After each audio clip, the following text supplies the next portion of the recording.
This will make sense later. Maybe. Last week, I worked on Gladiator Hulk. I love how bulky he is. All he needed was a bit of touch-up. I'm glad I picked him up. Check that video out if you're interested. Today, I'm gonna work on Miss Marvel. I did most of the Disney Plus figures, but I notably skipped Kamala. The reason was because that suit was introduced so late in the series, I had a gut feeling that she was gonna get a new suit in the Marvels. I'm still not sure how I feel about the new suit yet. I think I still prefer the first Miss Marvel design. Let's deconstruct this figure. There's an FAQ on the paint and brushes I use in the description box below. Initial reaction. Something is off about this figure. Not in a bad way though. But the little things add up.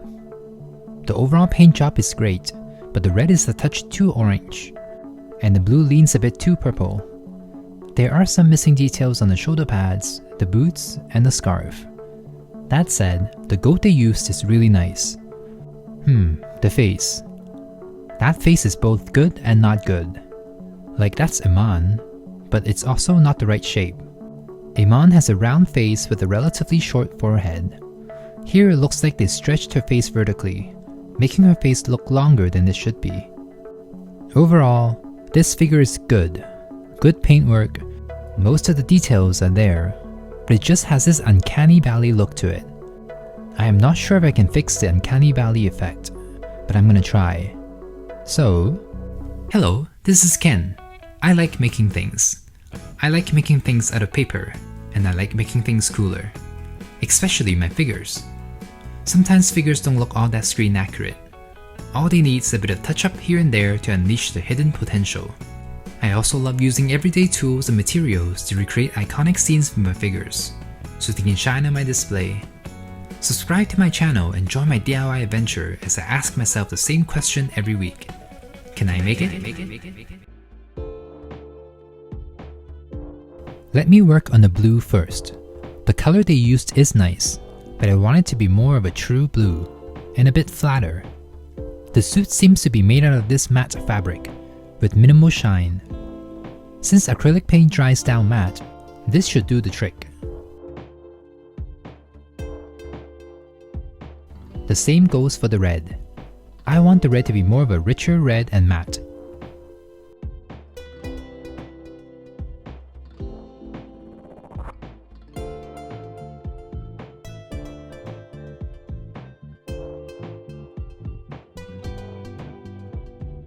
Oops, the colors are now too flat. It needs a bit of shading to look more realistic. Purple is the perfect color to use as a shading color. It is a darker shade of blue and red. I'm just gonna add a bit of it here and there so the colors look a bit more believable.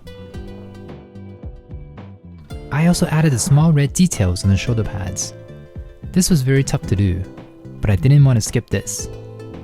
Oh, I almost forgot about the scarf. I believe the tips of it are blue.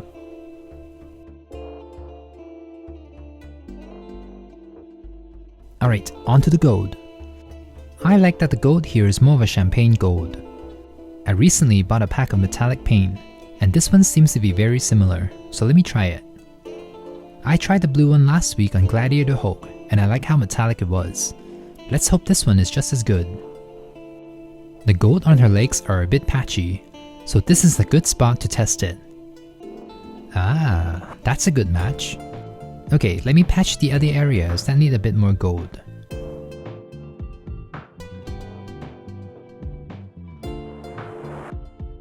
There seems to be these thin gold lines that go all the way down the sleeves. These lines are too thin. I'm gonna have to do them off camera. Oh, I can't really tell from the reference images, but I believe the entire collar is gold as well. Alright, I'm back. I did a couple more thin lines off camera. I added the seams on the sides of the outfit and the lines on the boots. There are way too many thin lines on this figure. But the suit is starting to look really nice. I'm gonna add a bit of gold onto the shoes as well, but I'm gonna skip the soles to make it more like they do here. Okay, the overall outfit is done. All there's left is the bangle. I'm gonna use a different gold and paint over the thick green lines near the top. The bangle only has 2 thin green bands, I believe, but I do like the green, so I'm only going to patch the thick green band here and there so a little bit of it can still come through. Next, I'm going to add a wash of black over the bangle to age it up and make it look more ancient.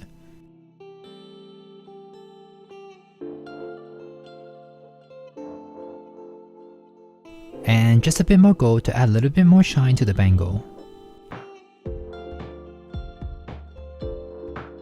Done! The bangle now looks pretty solid. Time to seal the paint. I don't always seal the paint, it depends on the finish. With Miss Marble, there's paint everywhere and I want to make sure all the thin details don't get rubbed off. So I'm going to use this matte spray again. Ta-da! The figure is all matte.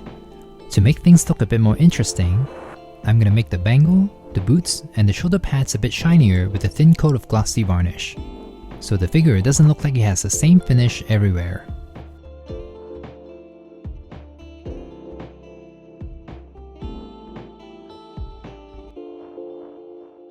On to the head. I think the main culprit is the hair. It is hugging the face a bit too much. Look, if I pull the hair away from the face looks a lot more natural. So I'm going to try something. I'm going to heat up the hair with my heat gun. And while the plastic is malleable, I'm going to force it to open up away from the face. Okay, I got lazy.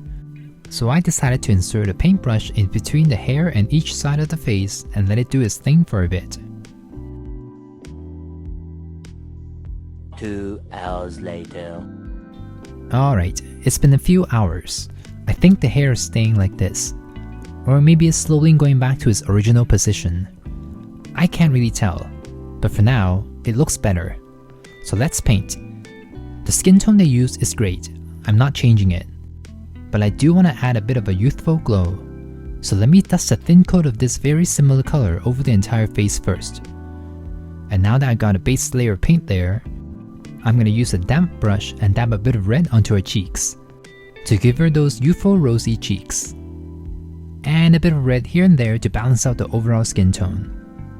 And that leaves the hair. They gave her dark grey hair with a hint of brown, but I think she'll look better with jet black hair. So let me darken it. Can't forget her eyebrows. And seal the paint on her face with the matte varnish. Alright, here's what the face looks like now. Oh, I also squished her face vertically when I was bending the hair, and it kinda worked. You can sort of see that her hair isn't as tall and her forehead appears to be shorter, but I don't know if it'll bounce back over time. So let me set it aside and work on Goose next.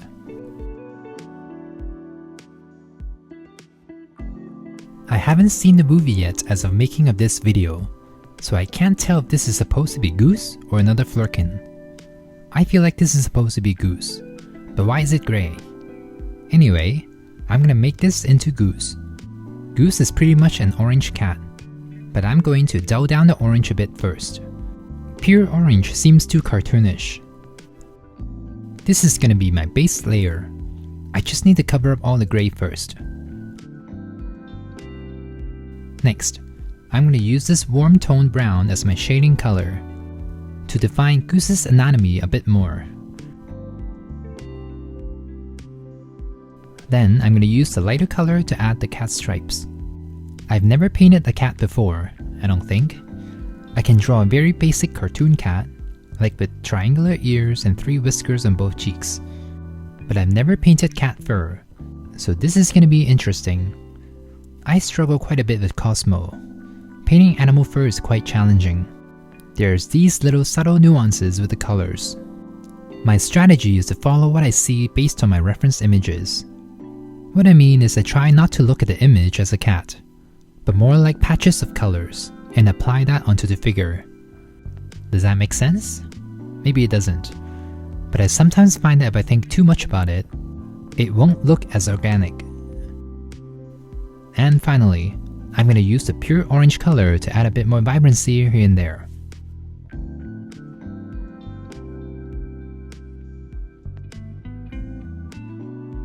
I had to do the eyes off camera. They're way too small and the tendrils are in the way, but I think I did a decent job with the eyes. Speaking of tendrils, I want them to look all gross and slimy, like some sort of internal organs. So I'm gonna first go over them with a dark brown to make them look more disgusting. I couldn't find that many reference images for Goose's mouth, since those things come in and out so quickly. But I believe there's a bit more blue in the inner underside of the tendrils. So let's do that.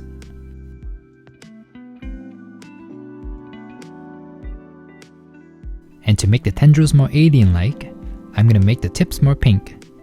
This kinda makes them look more three-dimensional. Like the tendrils get progressively more disgusting the deeper you go. Next, I'm gonna use the black to deepen the colors at the very center. And also use this to bring out the molded details. And to make it extraterrestrial, I'm gonna use this light blue to highlight those tiny bumps on the tendrils. Ooh, this looks so cool. It has this galaxy feel to it, but it also resembles those deadly octopi. And finally, a coat of glossy varnish to make it all slimy and gross. Done. Oh my, Goose looks so much better now. The original version looks so basic. I really like how this turned out. Not too bad for my first cat. Alright, here's Miss Marvel all finished. It is also the next day. I wanted to see if the hair would bounce back. It seems like it has mostly returned to its original shape. Overall, the colors look better. The fine details I added are great, but they aren't that obvious from afar. I can see why Hasbro skipped them. As for the face, I do think the face looked a bit better. Does it still have that uncanny valley feel to it? Let me know down below. It is hard for me to tell at this point because I've been working on this figure for so long. I feel like it looks better, especially in person, but looking at the footage, it kinda looks the same. This figure is interesting. I wouldn't say it's amazing, but objectively, it is a good figure. But there are a couple of things that bother me, like how limited the posability is. The hair doesn't allow the head to be turned much at all. The shoulder pads are also in the way, so she can't really lift her arms outwards much. Kamala's outfit really restricts her from doing any sorts of dynamic poses, which is a bummer. Flurkin is a good addition, but it didn't look that great before it was painted. The majority of people aren't gonna paint their figures. I wish they would have given us her embiggen powers as an accessory instead. Alright, let's end this with a photo shoot. I have to say, this outfit has grown on me quite a bit since I started working on it. It is still not my favorite design, but I don't dislike it. And I can tell they did try to make this figure as good as possible with the paintwork. But the limited posability is really disappointing. The face isn't too bad once you get used to it. It still doesn't look like Iman, but it's not a bad face. Flurkin, or in this case, Goose, is pretty neat. I'm pretty happy with my paintwork. I wish it's a bit more posable, or it's in a different pose. It is hard to see the face due to the tendrils being in the way. It also takes quite a bit of effort to get Miss Marvel to hold Goose. Anyway, I hope you enjoyed today's video. Give it a like and subscribe if you haven't already. I was gonna do the embiggen effect, but painting these figures took way longer than I expected. I did do a test and kind of failed. Stay till the end to see that. And as always, stay inspired and I'll see you next week. I can make it, so can you. I was about to throw away this random plastic packaging, but then I noticed that it kinda looks like Miss Marvel's crystal-like effect. So I thought maybe I can recreate the embiggen effect by crumbling the plastic and freeze it in place. I have used this spray to stiffen my large-scale paper models before, so let me see if this works. It did stiffen up the plastic, but it also made it cloudy looking, so I don't think I'll use this. Gotta think of another way to do it. I do have another idea on how to create them, so stay tuned for that.